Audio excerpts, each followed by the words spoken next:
अमरावतीच्या बेलोरा विमानतळाला संत गुलाबराव महाराजांचं नाव देणार असल्याची चर्चा मंत्रिमंडळ बैठकीमध्ये एकमत झाल्याची माहिती। काही दिवसातच अमरावतीमध्ये विमानतळ सुरू होण्याची शक्यता।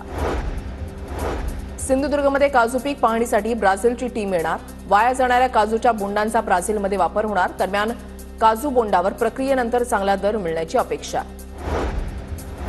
कोकणामध्ये यंदा देवगड हापूसचं केवळ 30% उत्पादन होणार। बदलत्या हवामानाचा आंब्याला फटका, परिणामी आंबे महागणार। सध्या 1 डझन आंब्याची किंमत 1800 रुपयांपर्यंत।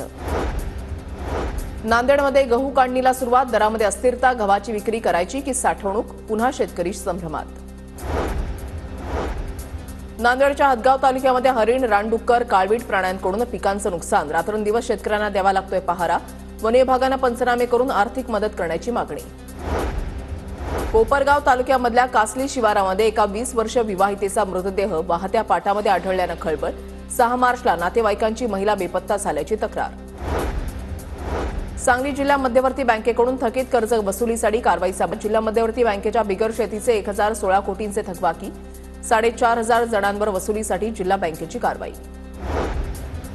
शिर्डी इथल्या वृद्धाश्रमामध्ये 80 वर्षीय शांताबाईंचा भन्नाट डान्स, लावणी सम्राज्ञी शांताबाई कोपरगावकर यांचा जागतिक महिला दिनी भन्नाट परफॉर्मन्स। अमळनेर इथल्या ॲडव्होकेट प्रशांत बडगुजर यांच्यावर हल्ल्याचा निषेध, चाळीसगाव वकील संघानं कामकाज बंद ठेवलंय। वकील संरक्षण कायदा तातडीनं अंमलात आणावा अशी मागणी। साताऱ्यामधल्या वाईमध्ये कृष्णा नदीची महाआरती, कृष्णाबाई संस्थान, उमा महेश्वर, गंगापुरी घाटावर कृष्णाबाई उत्सवाचं आयोजन।